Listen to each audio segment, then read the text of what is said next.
Good day everyone, good day ma'am. I'm Elaiza Taculod from BS Agent B, and right now I'm going to report the Chapter 1 introduction about the book The Philippine Tourism Law. So we have here the learning objectives. First is identify the different kinds of laws relevant to the tourism, travel, and hospitality industry. Explain the concept of tourism law, enumerate important sources of tourism law, and give examples of applications of tourism law. Chapter 1 Introduction. Ignorantia juris non excusat. In English word, ignorance of the law excuses no one. Without law, our world would be very unstable with anarchy in our streets, and peace would be difficult to achieve. Okay, so we have here sample case study, the case of the Coral Resort joining. So let me summarize to you the story. The Robinson family went on a 3-day weekend getaway in a popular resort in the Visayas, the Coral Resort, which takes pride in its hospitable service, first-rate cuisine, and well-maintained resort facilities. Martin Robinson, the president of an American multinational company based in Manila, took his wife Angie and children Patty, age of 6, and Geoff, age of 5, to this beautiful resort to celebrate their wedding anniversary. The first day was enjoyable because the children had a great time at the resort's refreshing swimming pool despite the lack of a lifeguard on duty. The chief delighted the family with local cuisine, and every stop was courteous and cheerful. On the second day, there were not many people check-in in the resort just before sunset. Angie woke up and started to look for Patty, and she was nowhere to be found. Joe was his dad the whole afternoon walking by the beach. After searching for 30 minutes with the help of some hotel staff, Patty was found in the swimming pool already dead. So one of the staff immediately performed a standard CPR, but to no avail. So we have here some following questions about the case study. So can the Robinson family hold the hotel liable for the death of their daughter? Why and why not? So maybe not, because the family must prove first if the hotel is liable. Injuries suffered on the premises does not necessarily mean that the property owner is liable, but on the other hand, the hotel must be responsible for the death of the child. After all, it's not about the fund that matters the most, but the safety of all the people that checking in to their hotel. So what are the responsibilities of a resort with a swimming pool? The primary objective is to ensure the safety and well-being of the hotel guests and visitors, so keep the pool clean area and well-maintained, and also to ensure water hygienic and safety standards are met at all times. So would you consider the resort negligent in the situation? Why not? In the swimming pool accident, lack of attendance, lifeguards in the area may cause an accident resulting in injuries. So yes, the lack of attendance in the situation was negligent. The property owner may be held responsible for compensating an individual that suffers an injury while on their property. So what are the rights of the hotel guests? As hotel guests, you have the right to demand for your safety. Hotels are responsible for the well-being of their guests. This includes not only providing guests with lodging, but also ensuring food is available, even for guests who are late into the night. Hotels also have a duty to make their premises safe. This includes things like fire safety and also protecting guests from criminals and disruptive individuals. In addition to a responsibility for the well-being of guests, hotels are also responsible for any property guests bring with them if the property is stolen, lost, or damaged while at the hotel. The hotel is liable. Okay, first we're going to discuss the definition of law. In its general and abstract sense, derecho, it is the science of moral laws founded on the rational nature of man that governs his free activity for the realization of the individual and social ends of life under an aspect of mutual conditional dependence. In its specific and concrete sense, lay, it is defined as a rule of conduct, just and obligatory, promulgated by legitimate authority and of common observance and benefit. So we have here also the different kinds of laws. For our purposes, the different kinds of laws are classified as follows. So first is we have the as to purpose. And as to purpose, we have two kinds. We have the substantive law Adjective law. So substantive law, a law which creates, defines, and regulates rights, or which regulates the rights and duties which give rise to a cause of an action.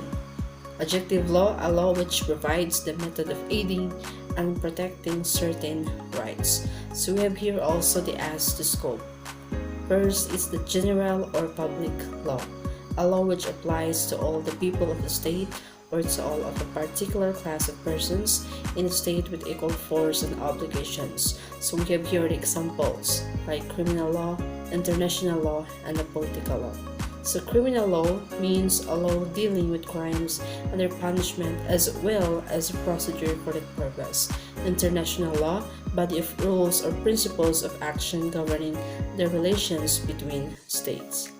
And lastly, the political law, law regulating the relations sustained by the inhabitants of a territory to the sovereign. So next is we have here the spatial or private law, a law which relates to particular persons or things of a class. So we have here also some examples: civil law, maritime law, and the mercantile law. Civil law, the mass of precept which determines and regulates those relations of assistance, authority, and obedience existing among members of a family and those which exist among members of a society for the protection of private interests.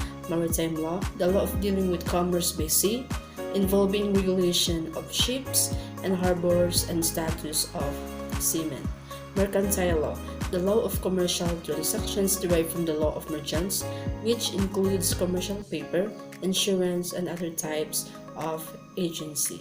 So next, we have here the concept of tourism law. Tourism is defined as the custom or practice of traveling for pleasure, as well as the promotion of establishment of countries to attract tourists.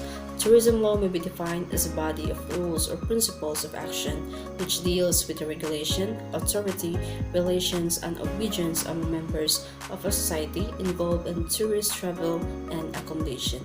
It includes persons traveling from place to place for pleasure, tourists, and business establishments, or persons engaged in the occupation of providing various services for tourists.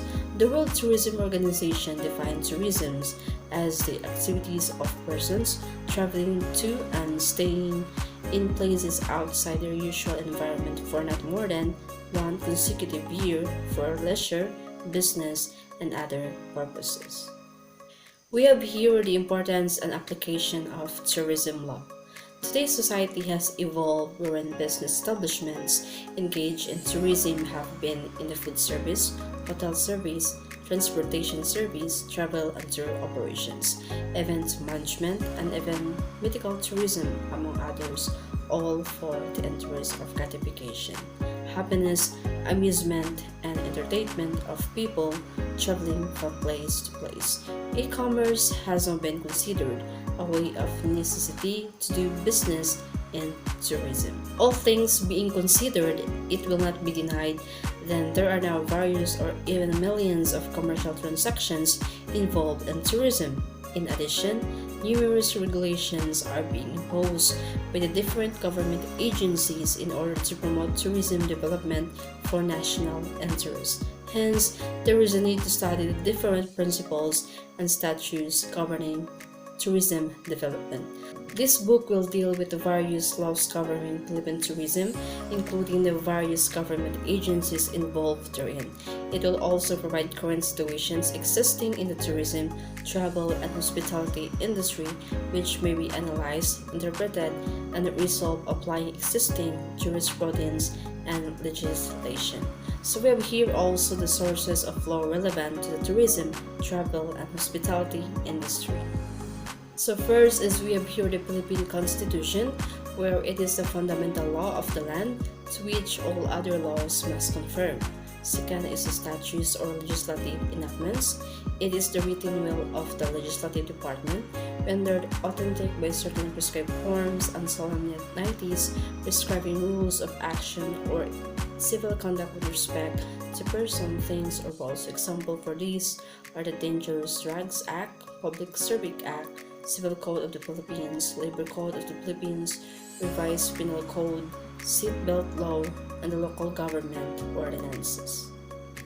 Number 3 is administrative or executive orders, regulations, and rulings. These are issued by administrative officials under legislative authority. Example for these are rules and regulations promulgated by the Secretary of Tourism to govern the accreditation of hotels, tourist inns, motels, apartels, resorts, pension houses, and other accommodation establishments. BIR circulating and rulings, administrative issuance by the Department of Foreign Affairs, omnibus rules implementing the Labor Code of the Philippines. The fourth is judicial decisions or jurisprudence. This refers to decisions of the Supreme Court in interpreting the laws or the Constitution.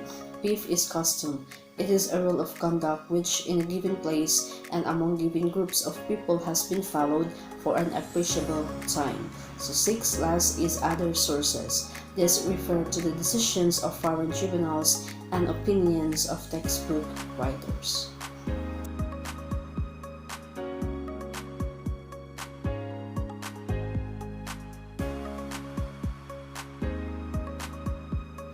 And that's the end of my report. Thank you and have a good day.